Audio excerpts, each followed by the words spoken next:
तो जैसा कि हमने पिछले एपिसोड में देखा था, हमारी प्रिंसेस यूरा अपनी प्रिंसेस वाली आइडेंटिटी को छोड़ केवल यूरा के तौर पर जीने का तय करती है और इसके लिए वो ज्वाइन करती है वंडरिंग डांस कंपनी के ग्रुप को।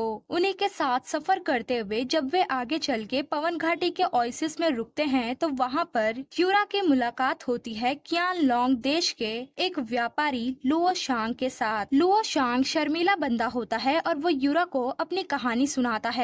उसके बाद क्या था, ये दोनों दोस्त बन जाते हैं। फिर तो वंडरिंग डांस कंपनी के ग्रुप वाले इस व्यापारी लुओ शांग के कारवा के साथ जुड़ जाते हैं और आगे सफर करने लगते हैं। तो अब उसके आगे से हम देखते हैं पवन घाटी के ओएसिस का सीन, जहाँ पर वही हट्टा कट्टा आदमी होता है और उसके पास एक आदमी आते हुए कहता है, हेलो, क्या मैं तुमसे ये पूछ सकता हूँ कि क्या तुमने इस लड़की को कहीं देखा है? वो हट्टा कट्टा बंदा उस पेपर को ले लेता है और उस पर बनी तस्वीर को देखते हुए कहता है, ओ ये लड़की, ये तो हैरी के फैमिली में ज्वाइन हुई एक नई लड़की है। ये कितना दुर्भाग्यपूर्ण है कि वे लोग पहले ही चले गए। ये कियांगलोंग देश जा रही थी, इनका पूरा कारवा। क्या ये लड़की तुम्हें पसंद आई थी? लेकिन अब तो देर हो चुकी है, क्योंकि कियांगलोंग देश का जो व्यापारी था उसे भी ये लड़की काफी पसंद आई थी। इसीलिए शायद अब इतना सुनना ही था कि वो सवाल पूछने वाला बंदा बड़ी तेजी से कियांगलोंग देश की ओर निकल पड़ता है। उसके हरे लहराते बालों को देखकर हमें ये पता चलता है कि असल में ये प्रीमियर है और वो यूरा के पेपर पे बनी तस्वीर को लेकर उसे ढूंढने की कोशिश कर रहा है। इसी के साथ हमारा सीन शिफ्ट होता है कियांगलोंग देश के मेन सिटी के गेट पर, जहाँ पर काफी भीड़ होती है और लोग लाइन लाइन से अंदर जा रहे होते हैं। व्यापारी लुओ शांग भी अपने कारवा के साथ वहाँ पहुँचता है और उसका नौकर फेंग भी उतर जाता है गार्ड से परमिशन लेके अपने कारवा को अंदर ले जाने के लिए। लेकिन उनसे पहले एक लेडी वहाँ पर खड़ी होती है जो कि कहती है, सर, हम रास्ते में गैंगस्टर से मिल गए थे और सच में हम पूरी तरह से लूट चुके हैं। मैं झोव फैमिली की कॉन्केबाइन हूँ, प्लीज आप मुझे अंदर जाने दीजिए, मैं आपको तुरंत पैसे लाकर दूंगी। उसके साथ तो एक छोटी सी लड़की भी होती है, लेकिन इसकी भी परवाह ना करते हुए सिटी गेट का गार्ड उसे गुस्से से धकेलते हुए कहता है, अच्छा, मुझे इस बात से फर्क नहीं पड़ता कि तुम झोव फैमिली की कॉन्केबाइन हो या लियू फैमिली की, लेकिन अगर तुम्हारे पास पैसे नहीं हैं तो दूसरों को परेशान मत करो, मतलब चलती बनो यहाँ से। इसी के साथ वो कहता है, तो अब अगला कौन है? अगला नंबर होता है लुओ शांग के कारवा का। इसीलिए उसका नौकर फेंग आगे बढ़ते हुए एक कार्ड दिखाता है और कहता है, देखिए। लेकिन वो गार्ड अपनी ही धुन में कहता जाता है कि कारवा, हाँ, इसकी हमें पहले जांच करनी होगी और तुम लोगों के पास जो भी माल है उसके ओरिजिनल प्राइस का 3 गुना टैक्स यानी कि तुम्हें कर भरना पड़ेगा। इसके अलावा एक व्यक्ति के अंदर घुसने पर 3 टेल्स भी लगेंगे। फेंग कहता है, सर, शायद आपने मेरे यंग मास्टर का ये कार्ड नहीं देखा। उसे ध्यान से देखने के बाद उस गार्ड की तो टोन ही बदल जाती है और वो कहता है, ओह, ये आप लोग हैं क्या?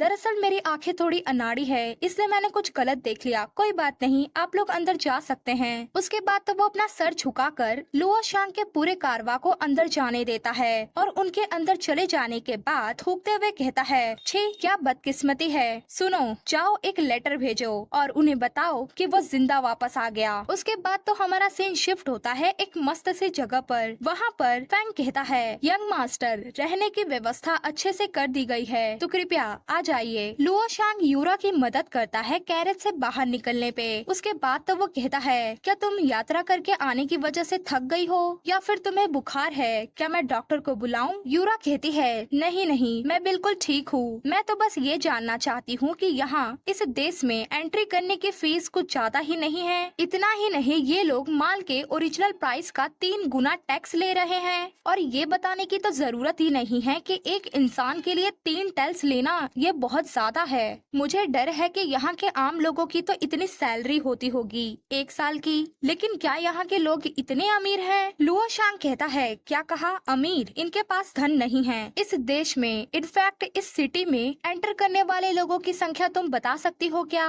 कुछ लोगों को छोड़कर आम लोग इस स्टार सिटी का खर्चा कैसे उठा सकते हैं? यूरा कहती है, इस देश के इस शहर में घुसने के लिए इतनी ज्यादा हाई फीस, क्या इसका कारण जासूसों को रोकना है या फिर? इतने में लुओ शांग ही बोल देता है कि सत्ता में बैठे इन लालची लोगों का ये लालच है। यूरा कहती है, तो क्या इस देश में टैक्स यानी कि कर कम नहीं है? लुओ शांग बताता है कि यहाँ की गवर्नमेंट को 30% मिलता है और यहाँ की कोर्ट को भी 30%, और अगर तुम्हारी जमीन किराए पर हो तो मकान मालिक को भी 20% देना पड़ता है। ये सुन यूरा तो चिल्ला ही पड़ती है कि क्या 1 साल की कड़ी मेहनत करने के बाद लोगों को केवल यहाँ पे 20% ही मिलता है? यहाँ के लोग कैसे सरवाइव करेंगे? क्या उन्हें ये समझ में नहीं आ रहा? लुओ शांग कहता है, तुम इसे कैसे पहचान सकती हो? हाल ही के सालों में लगातार विद्रोह हुआ है और देश में उथल पुथल मची हुई है और लोग संघर्ष कर रहे हैं। केवल ये इम्पीरियल शहर ही है जो अभी एक झूठा गीत गा रहा है। ये सुन यूरा चौंक जाती है और मन ही मन कहती है,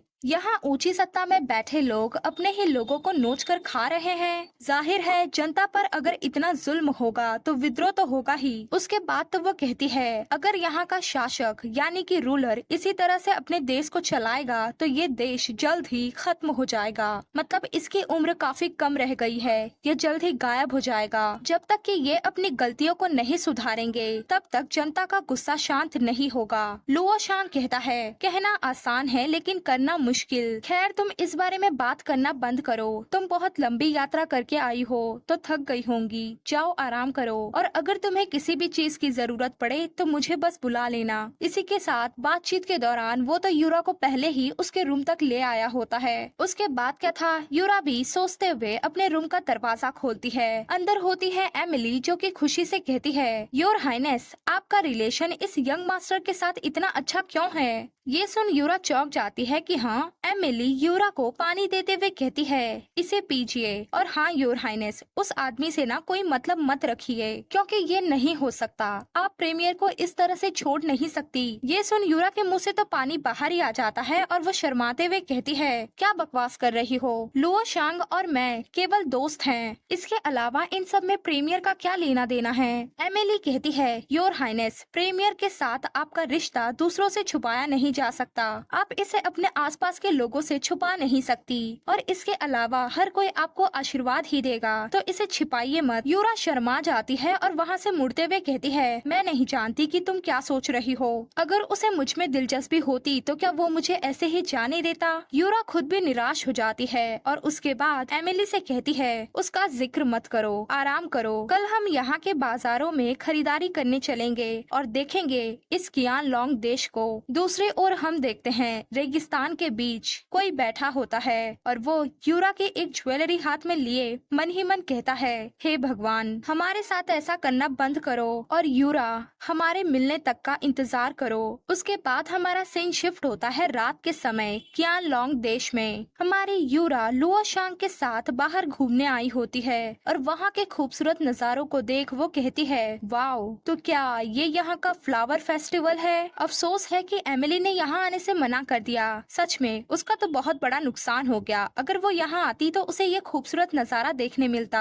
इसी के साथ लुओ शांग सोचता है कि कैसे वंडरिंग डांस कंपनी की बाकी सारी लड़कियाँ पी पाकर सो चुकी हैं। तभी तो उसे यूरा के साथ यहाँ बाहर अकेले आने का मौका मिला। उसके बाद तो वो कहता है, मुझे उम्मीद नहीं थी कि वंडरिंग डांस कंपनी में ऐसी प्रॉब्लम होगी। हम बाद में उनके लिए यहाँ से कुछ फूल खरीद कर ले जाएंगे माफी के तौर पर। वैसे आज के तुम्हारे सभी खर्चे मैं उठाऊंगा, ठीक है? ये सुन यूरा भी खुश हो जाती है और कहती है, क्या सच में? तो फिर मैं तुम्हारे प्रति विनम्र नहीं रहूंगी अमीर आदमी। चलो शॉपिंग पे चलते हैं। ये सुन लुओ शांग तो हैरान ही रह जाता है और यूरा कहती है, आई मीन टहलते हैं। उसके बाद तो यूरा अपने सारे दुख को भुलाकर लुओ शांग के साथ यहाँ की गलियों में घूमने फिरने लगती है। साथ ही वो ढेर सारी चीजें भी खरीद रही होती है। लुओ शांग भी बिना किसी शिकायत के यूरा की पसंद की हुई हर चीज को खरीदता जा रहा होता है। लुओ शांग इतना सारा सामान उठाकर थक चुका होता है और अंत में वे लोग एक जगह पे रुकते हैं खाने पीने के लिए।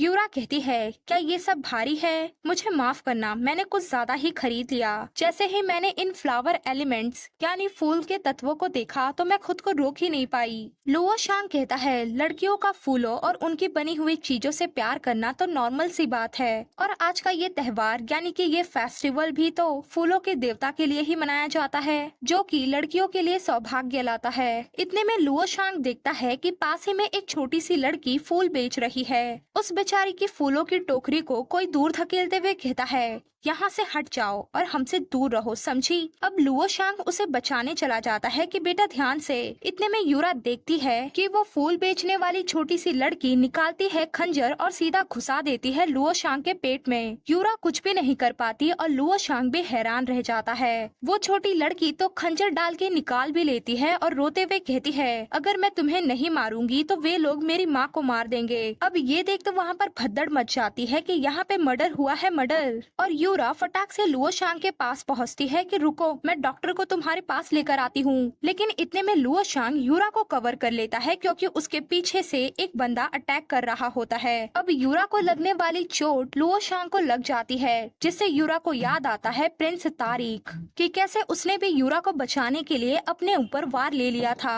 अब कहीं ऐसा ही लुओ शांग के साथ भी ना हो, ये सोच यूरा फटाक से अपनी महंगी बोतल उठाती है और उस हमलावर पर फेंक कर मारती है। उसके बाद तो वो एक लालटेन भी फेंक कर मारती है, जो कि पहले यूरा ने सुगंधित तेल की बोतल फेंकी थी, इसी वजह से उसके कपड़ों में आग पकड़ लेती है। और इस मौके का फायदा उठाकर यूरा लुओ शांग को लेकर वहाँ से भागने लगती है और किसी तरह से हिम्मत वगैरह करके यूरा उसे भगाकर वहाँ ले आती है जहाँ पर वे लोग ठहरे हैं। उसके बाद तो हम देखते हैं फैंग को, जो कि डॉक्टर से बात करता है। डॉक्टर उसे बताता है कि सौभाग्य से इनके अंदर के अंगों को कोई चोट नहीं पहुँची। मैंने इनके खून को बहने से रोक दिया है और कुछ नुस्खा भी लिखा है, ये कुछ समय में ही ठीक हो जाएंगे। उसके बाद तो यूरा जाती है लुओ शांग के पास, जो कि पट्टियों में बंधा रूम में लेटा होता है। यूरा को इतना उदास परेशान देख लुओ शांग खुद ही कहता है, ये तो क्लियर है कि मैंने ही तुम्हें फंसा दिया, फिर तुम इतना खुद को दोषी क्यों मान रही हो। यूरा अपनी मुट्ठी कसते हुए कहती है, मैं कल जा रही हूँ। लुओ शांग का हाल भी बुरा हो ऐसा यूरा बिल्कुल भी नहीं चाहती, लेकिन इतने में लुओ शांग ही यूरा के हाथ पर हाथ रखते हुए कहता है, मत जाओ। यूरा ये देखकर चौंक जाती है कि लुओ शांग इतना दर्द में होने के बावजूद भी उठकर बैठ चुका है और वो यूरा को कह रहा है कि यूरा, क्या तुम्हारे पास जाने के लिए कोई और जगह है? यहीं रुको और मुझे तुम्हारी रक्षा करने दो। ये सुन यूरा चौंक जाती है और कहती है, हाँ, मेरे पास तो जाने के लिए कोई जगह ही नहीं है। लुओ शांग कहता है, यूरा नहीं, मैं तुम्हें चोट नहीं पहुँचाना चाहता, मेरा तुम्हें दुखी करने का कोई इरादा नहीं था। इतने में जबरदस्ती एक इनुच घुसते हुए आ जाता है रूम में कि माय लॉर्ड, आप जाग रहे हैं। फैंग उस इनुच को नहीं रोक पाता और इनुच अंदर आने के बाद मुस्कुराते हुए कहता है, माय लॉर्ड, क्वीन मदर का आदेश है, आपके द्वारा लाई गई वंडरिंग डांस कंपनी की इन लड़कियों का परफॉर्मेंस क्वीन मदर देखना चाहती हैं, तो इन्हें परफॉर्म करने के लिए पैलेस में आने दें। लुओ शांग चिल्लाते हुए कहता है, बिल्कुल नहीं। इनुच अजीब वे में मुस्कुराते हुए कहता है, माय लॉर्ड, इस बारे में दोबारा सोचिए, क्या आप क्वीन मदर की अवज्ञा करेंगे? यूरा भी ये सुनकर हैरान होती है। इससे पहले कि लुओ शांग कुछ कहता, यूरा खुद ही खड़ी हो जाती है और कहती है, हम जरूर आएंगे, क्वीन मदर के आदेश का हम पालन करेंगे। इनुच तो बहुत ज्यादा खुश हो जाता है और वहाँ से चला जाता है। उनके जाते ही लुओ शांग यूरा का हाथ पकड़ लेता है और उसे ले जाते हुए कहता है, जल्दी, तुम पैलेस नहीं जा सकती, तुम्हें तुरंत यहाँ से निकलना होगा। मैं जल्द ही किसी को बुलाता हूँ ताकि वो तुम्हें यहाँ से ले जाए। यूरा परेशान होते हुए कहती है, तुम ये क्या कर रहे हो? तुम्हारे घाव से फिर से खून बहने लगा है, वापस बिस्तर पे जाओ। लेकिन लुओ शांग नहीं मान रहा होता है, जिससे यूरा चिल्लाकर कहती है, तो क्या तुम हम सभी को भेज सकते हो? मैं, एकाशा, आयशा, एमिली, कैरी, क्या डांस कंपनी के सभी लोगों को? अगर मैं यहाँ से चली गई तो इस आदेश का अनादर माना जाएगा और इसका परिणाम वंडरिंग डांस कंपनी के ग्रुप को भुगतना पड़ेगा। तुम उन्हें मौत की ओर धकेल रहे हो। लुओ शांग, हम दोनों ही ऐसा नहीं कर सकते और न ही मैं किसी को ऐसे अकेले छोड़कर भाग सकती हूँ। लुओ शांग भी समझ जाता है और यूरा का हाथ छोड़ देता है। इसी के साथ यूरा मन ही मन कहती है, डर, कायर, नाकाबिल, ये सब इतिहास के शब्द हैं जिनसे मैं अब तक बंधी हुई थी, लेकिन अब मुझे इसकी परवाह नहीं। मुझे परवाह नहीं कि इन सब का एटलांटे पे क्या फर्क पड़ेगा। अब से केवल मैं वही करूंगी जो मैं सचमुच करना चाहती हूँ। यूरा के भी चले जाने के बाद लुओ शांग वहाँ पर अकेला रह जाता है और वो अपनी मुट्ठी कसते हुए चिल्लाकर कहता है, चलो तैयार हो जाओ, पैलेस वापस चले। साथ ही वो मन ही मन कहता है, अगर तुम्हें मुझसे सब कुछ छीनना ही है तो तुम्हें अब पछताना नहीं चाहिए। इसी के साथ हमारा सीन शिफ्ट होता है पैलेस में। क्वीन मदर पर उनके जस्ट बाजू में ही 7-8 साल का एम्परर भी बैठा होता है। क्वीन मदर तो मस्त सेवा करवा रही होती है और उसके सामने एक बंदा होता है। क्वीन मदर तो उस पर चिल्लाते हुए कहती है, एक लड़की उसे तुम्हारे हाथों से बचा ले गई। उस बंदे के तो पसीने छूट रहे होते हैं और क्वीन मदर कंटिन्यू करते हुए कहती है, बेकार है, इसे यहाँ से ले जाओ। उसे तो गार्ड घसीट कर ले जाने लगते हैं और वो चिल्लाते हुए कहता है, नहीं क्वीन मदर, मुझे एक और मौका दे दो, मैं फेल नहीं होऊंगा। वहीं पर एक लाश भी पड़ी होती है जिसे देख ये छोटा एम्परर डर रहा होता है। क्वीन मदर उसके कंधे पर हाथ रखते हुए कहती है, डरो मत, तुम आज्ञाकारी हो और क्वीन मदर तुम्हें परेशान नहीं करेगी। बस अपने इम्पीरियल ब्रदर की नकल मत करना, क्योंकि महान चीजें हासिल करना कठिन है। इतने में वहाँ पर बताया जाता है कि वंडरिंग डांस कंपनी के ग्रुप वाले आ रहे हैं, मतलब आने ही वाले हैं। और अब हमारा भगोड़ा एम्परर अब वापस आ रहा है। इधर वंडरिंग डांस कंपनी की सारी लड़कियां पैलेस में आ चुकी होती हैं और यूरा चलते हुए कैरी से कहती है, मुझे माफ करना कि मैंने तुम्हें परेशान किया। कैरी कहती है, तुम किस बारे में बात कर रही हो? ये कियांगलोंग देश का पैलेस है और यहाँ पर परफॉर्म करना अच्छा होगा। यूरा कहती है, अच्छा यहाँ पर बढ़िया परफॉर्म करेंगे, लेकिन अगर फ्यूचर में तुम्हारे साथ कोई दुर्घटना होती है तो तुम्हें मेरे साथ रिश्ते को एकदम साफ रखना होगा और सबसे पहले खुद को सुरक्षित करना होगा। कैरी कहती है, चिंता मत करो, हम लोग ना ही बीते हुए कल में जीते हैं और ना ही भविष्य को लेकर ज्यादा चिंतित होते हैं, हम तो केवल अपने आज में जीते हैं। यूरा कहती है, हाँ अच्छी बात है। इसी के साथ ये लोग पहुंच जाते हैं क्वीन मदर के सामने। यूरा वहाँ पर देखती है कि ढेर सारे गार्ड्स भी खड़े हैं। यूरा के संग वहाँ पर सारी लड़कियाँ पहुँच जाती है और कैरी कहती है, हमें यहाँ बुलाने के लिए आपका बहुत बहुत धन्यवाद क्वीन मदर। आपके लिए परफॉर्म करना हमारे लिए सम्मान की बात है। हम इतने में ही क्वीन मदर कहती है, यहाँ पर यूरा कौन है? यूरा के साथ साथ सारी लड़कियों को घुटने पर बैठा दिया जाता है और सारे गार्ड्स उन्हें घेर लेते हैं। यूरा क्वीन मदर की ओर सर उठाकर देखती है, जिससे क्वीन मदर कहती है, तो ऐसा लगता है कि ये तुम ही हो, ये तुम्हारी धूर्त नजरें। तो ठीक है, तुम जाओ और लुओ शांग को मार डालो तो मैं तुम्हारी जान बख्श दूंगी। यूरा चिल्लाते हुए कहती है, नहीं, मैं ऐसा नहीं करूँगी। क्वीन मदर कहती है, ये तो कितने दुख की बात है। तो चलो फिर। इसी के साथ यूरा के सामने कैरी के ऊपर एक गार्ड लात रखते हुए उसे परेशान करने लगता है, जो देख यूरा चिल्लाते हुए कहती है, नहीं ऐसा मत करो, हम एक विदेशी देश के हैं। तो क्या क्वीन मदर को इस बात का डर नहीं कि युद्ध छिड़ सकता है? आखिर आप हमारे साथ इतना कठोर व्यवहार कैसे कर सकती हैं? क्वीन मदर कहती है, झूठ बोलना बंद करो, क्या तुमने इस पर गहराई से सोचा है? यूरा भी शांत हो जाती है और मन ही मन कहती है, अरे नहीं, मैं इन्हें नहीं बता सकती कि मैं एटलांटे से हूँ। उसके बाद तो वो खुद को ही शांत करने लगती है कि मैं इनके सामने अपना सच नहीं ला सकती, मुझे बस थोड़ा समय चाहिए।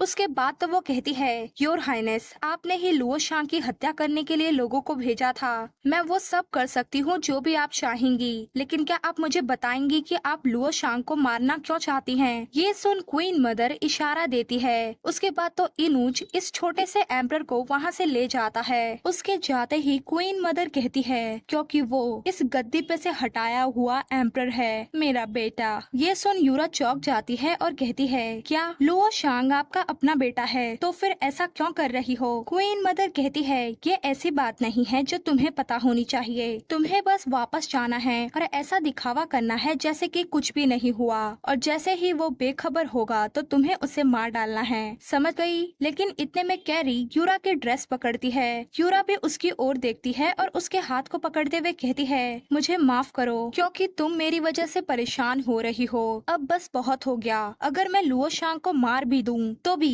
ये हमें जाने नहीं देगी। आखिर क्वीन मदर, आप अपने ही बेटे पर हमला कर रही हैं, तो हम चीटियों को जाने कैसे दोगी? ये सुन क्वीन मदर मुस्कुराती है और कहती है, तुम्हें मेरे साथ टाल मटोल करने की जरूरत नहीं है। लुओ शांग अभी तक यहाँ नहीं आया मैं सोचती हूँ कि तुम उसके लिए इतना भी कुछ मायने नहीं रखती, तो चलो फिर इसे मार डालो। इसी के साथ यूरा का सर उठा दिया जाता है और गार्ड भी तलवार लेकर तैयार हो जाता है। यूरा अपनी आंखें बंद करके मन ही मन लुओ शांग का नाम ले रही होती है कि इतने में उसे रियलाइज होता है कि अभी तक कुछ हुआ क्यों नहीं। इसी के साथ वो आँख खोलती है और देखती है कि जो गार्ड उसके ऊपर तलवार लेकर खड़ा था अब वो खुद भाले की नोक पर है। वहाँ पर लुओ शांग भी आ चुका होता है जो कि कहता है, क्वीन मदर, आपने अपने अधिकारों की हद को पार कर लिया है जो आप मुझे मारना चाहती हैं। क्वीन मदर हंसते हुए कहती है, ओह, मैंने तो सोचा कि तुम अपनी इस जिंदगी में कभी भी पैलेस में कदम भी नहीं रखोगे। लुओ शांग कहता है, अगर क्वीन मदर अपने ही बेटे को देखना चाहती थी तो बस एक बार कह देती, इस तरह से इंसानी जीवन का इस्तेमाल क्यों किया। इसी के साथ वो यूरा को उठाते हुए उससे माफी मांगता है कि मैं देर से आया। यूरा कहती है कि वो मैं हूँ जिसे माफी मांगनी चाहिए, क्योंकि मैंने खुद पर भरोसा करके खुद को एक चारे की तरह यूज होने दिया और मैंने तुम्हारे खिलाफ साजिश भी रची। इसके आगे की वो कुछ कहती, लुओ शांग उसे रोक देता है और कहता है, मुझे इससे प्यार है, तुमने जो कुछ भी मेरे लिए किया। इतने में क्वीन मदर कहती है, हाँ, चाहे ये एटलांटे की जासूस हो फिर भी। ये सुन यूरा चौंक जाती है और लुओ शांग कहता है, इम्पॉसिबल, आई मीन ये नहीं हो सकता।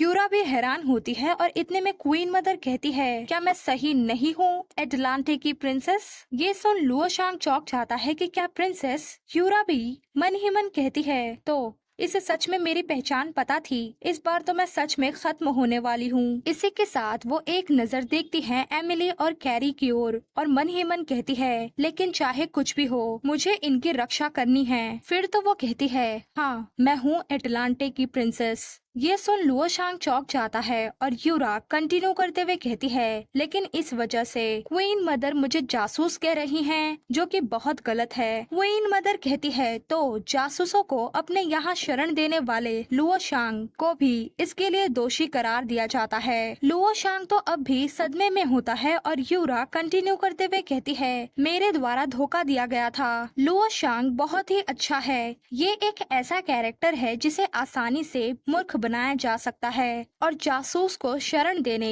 यानी कि अपने यहाँ रखने का ये आरोप बेबुनियाद है। क्वीन मदर, आपको इतनी डरावनी बातें कहने की जरूरत नहीं है। आखिरकार हम सभी जानते हैं कि झूठे आरोपों के साथ आप लुओ शांग को मारने में सक्षम नहीं होंगी, बल्कि आप तो उसे कोई नुकसान भी नहीं पहुँचा पाएंगी। मुझे मारने से उस पर ज्यादा प्रभाव पड़ेगा। ये सुन एमिली और लुओ शांग खुद भी दोनों हैरान रह जाते हैं कि यूरा खुद की जान का सौदा कर रही है। यूरा भी कंटिन्यू करते हुए कहती है, कैसा रहेगा, चलिए एक सौदा करते हैं जिससे न केवल लुओ शांग जिंदगी भर अनकंफर्टेबल फील करेगा बल्कि आपकी प्रतिष्ठा भी लुओ शांग से बेहतर हो जाएगी। ये सुन क्वीन मदर मुस्कुराती है। इसी के साथ हम देखते हैं कि यूरा को छोड़कर बाकी सभी को पैलेस से बाहर भेजा जाता है। बाहर निकलते ही लुओ शांग कहता है, इन सबको इस पूरे देश से ही बाहर भेज दो। गार्ड्स भी उन्हें खींचकर ले जा रहे होते हैं और कैरी चिल्लाते हुए कहती है, लॉर्ड लुओ शांग, यूरा ने जो कहा वो सिर्फ हमारी रक्षा के लिए था,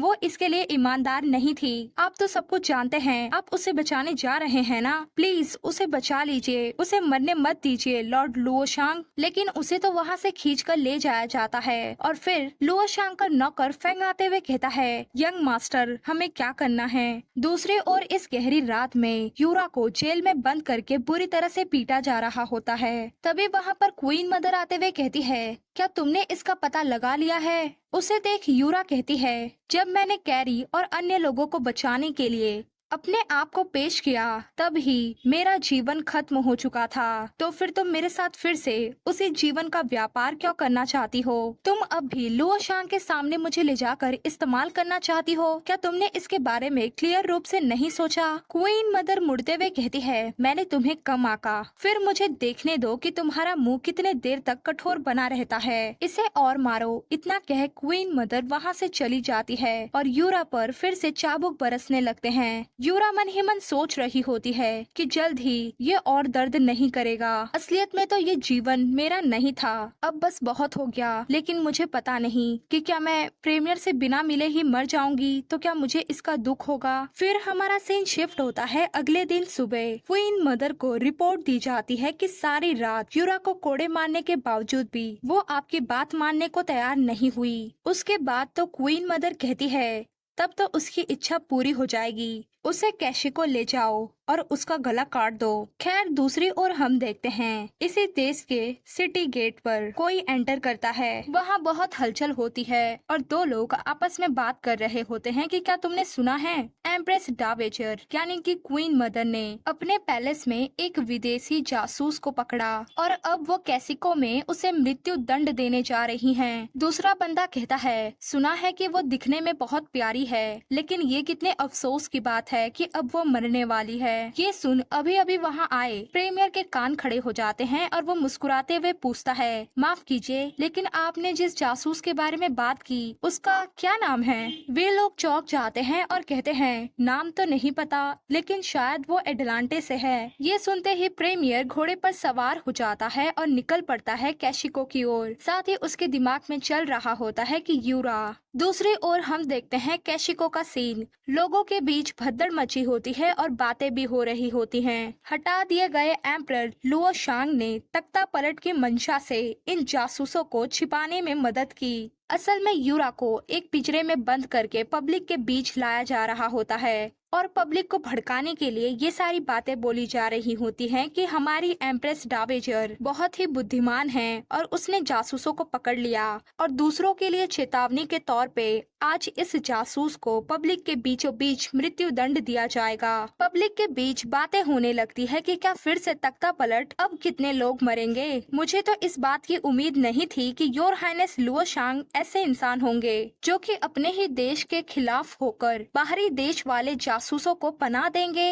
उसके बाद तो वे सभी लोग यूरा के ऊपर सब्जियां फेंकने लगते हैं कि मार डालो इस जासूस को। इसी तरह से वे लोग जो कुछ भी उनके पास होता है वो सब यूरा पर फेंकने लगते हैं कि मारो इसको, मार डालो, ये जिंदा नहीं बचनी चाहिए। हमारी यूरा तो बहुत निराश होती है और मन ही मन कहती है, अब पता चला कि टीवी में जो दिखाया जाता है वो सच था और अंडे सच में बहुत बदबूदार होते हैं। खैर उसके बाद यूरा को उस पिंजरे से निकाला जाता है और उसके हाथ ऊपर बांध दिए जाते हैं। यूरा सदमे में होती है कि अब तो मैं गई। इसी के साथ पब्लिक के बीच अनाउंसमेंट होती है कि जासूस यूरा, इसने हमारे हटाए जा चुके एम्परर को मोहित किया और फिर हमारे इस देश के इंपीरियल शहर में अराजकता ला दी, तो इसलिए इसे तुरंत ही मौत की सजा दी जाएगी। यूरा भी दुखी होती है और मन ही मन कहती है, ये लोग मुझे मौत के घाट उतारने वाले हैं। ऐसा लगता है कि ये ड्रामा सच में खत्म होने वाला है। मुझे नहीं पता कि मरने के बाद मैं वापस जा पाऊंगी या नहीं। अब मेरा क्या होगा। यूरा के सर को काटने के लिए जल्लाद तैयार होता है, लेकिन इतने में उसे आकर एक तीर लगती है जिससे कि वो वहीं पर मर जाता है और हम देखते हैं वहाँ पर लुओ शांग आ चुका होता है। उसे देख यूरा भी हैरान रह जाती है और लुओ शांग चिल्लाते हुए कहता है, सभी लोग क्वीन मदर के बहकावे में ना आए, ये कोई जासूस नहीं बल्कि ये एटलांटे की प्रिंसेस यूरा है। इसी के साथ पब्लिक के बीच में से लुओ शांग के सैनिक निकलने लगते हैं। यूरा भी ये देखकर हैरान रह जाती है और मन ही मन कहती है, ऐसी स्थिति में लुओ शांग का क्वीन मदर के खिलाफ जाना मुश्किल है। लुओ शांग कंटिन्यू करते हुए कहता है, क्वीन मदर यानी कि एम्प्रेस डावेजर ने छोटे एम्परर को धमका के रखा है। धन की अंधाधुंध वसूली करके कोर्ट भी अब पूरी तरह से करप्ट हो चुका है, जिससे आम जनता खतरे में है और उनके पास खाने तक के भी पैसे नहीं हैं। और अब क्वीन मदर मुझे भी अपने कंट्रोल में रखने और दबाने के लिए मेरी वाइफ पर झूठे आरोप लगाकर उसे मृत्यु दंड दे रही है। यूरा भी चौंक जाती है कि क्या वाइफ, कौन, मैं? लेकिन लुओ शांग तो आगे बोले जा रहा होता है, माना कि मैं एम्परर नहीं हूँ, लेकिन फिर भी पिछले एम्परर द्वारा रखी गई इस नींव को चारों ओर से नष्ट होते नहीं देख सकता। लोगों के लिए और मेरे अपने कियान देश के लिए। ऐसा कह वो अपनी आर्मी की टुकड़ी बुला लेता है क्योंकि वो अब विद्रोह कर रहा है। उसकी टुकड़ी पैलेस के आर्मी वालों से लड़ने लगती है। वे लोग नारे लगा रहे होते हैं कि अपने देश के लिए। लुओ शांग यूरा के पास जा ही रहा होता है कि इतने में एक बंदा यूरा के गले पर तलवार रख लेता है। लुओ शांग कहता है, जनरल जू, अगर आप इंपीरियल कॉन्केबाइन को छोड़ दे तो मैं आपकी अतीत की सारी गलतियों को छोड़ दूंगा, मतलब आपको जाने दूंगा। जनरल जू यूरा के बंधे हुए हाथ की रस्सियों को काट देता है और उसे लुओ शांग की ओर धकेलते हुए कहता है, अच्छा। लुओ शांग एक पल को खुश होता है लेकिन दूसरे ही पल वो चौंक जाता है क्योंकि जनरल जू पीछे से यूरा पर अटैक करने की कोशिश करता है। यूरा भी ये देख लेती है और मन ही मन कहती है, अरे नहीं, मुझे लगा कि मैं मर जाऊंगी, लेकिन तब बचने की उम्मीद नहीं थी।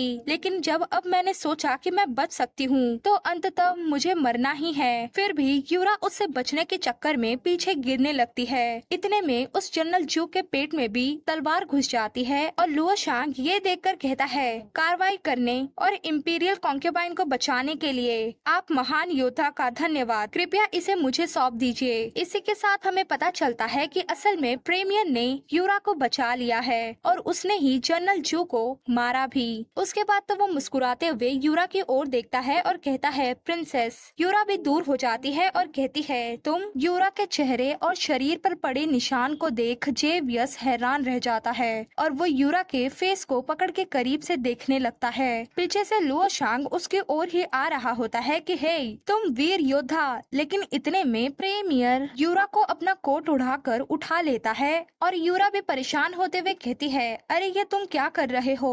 लेकिन हमारा प्रेमियर उसकी बात नहीं सुनता और वहाँ से जाते हुए लुओ शांग को एक लुक देता है। लुओ शांग कुछ भी कर नहीं पाता और प्रेमियर यूरा को अपने साथ घोड़े पर सवार करके वहाँ से ले जाता है। और जब बेचारा लुओ शांग यूरा के पीछे जाने की कोशिश करता है तो उसका सैनिक उसे रोक लेता है कि योर हाइनेस, आप नहीं जा सकते। हम आपके नेतृत्व के बिना यहाँ लड़ नहीं सकते। इंपीरियल कॉन्क्यूबाइन को बचाने के लिए हम किसी और को भेज सकते हैं। ओवरऑल आपकी इस जगह पर ज्यादा जरूरत है। वहाँ पर तो अच्छा खासा युद्ध चलने लगता है और लुओ शांग अपनी मुट्ठी कसते हुए कहता है, तो फिर मैं इसे तुम पर छोड़ता हूँ, तुम ही जाओ और यूरा को बचा कर लाओ। वो सैनिक भी कहता है, जी मैं आपकी आज्ञा का पालन करूंगा। तो इसी सीन के साथ हमारा आज का ये एपिसोड यहीं पर कंप्लीट होता है। यूरा अब प्रेमियर से मिल चुकी है, तो क्या वापस वो एटलांटे लौटेगी? क्या होगा उसका फैसला? ये सब हम जानेंगे आगे के चैप्टर्स में। तब तक के लिए बने रहिए मांगा अनफोल्ड के साथ। आज की ये वीडियो आपको कैसी लगी कमेंट में बताइए, लाइक कीजिए, शेयर कीजिए और प्लीज सब्सक्राइब भी कर लीजिए।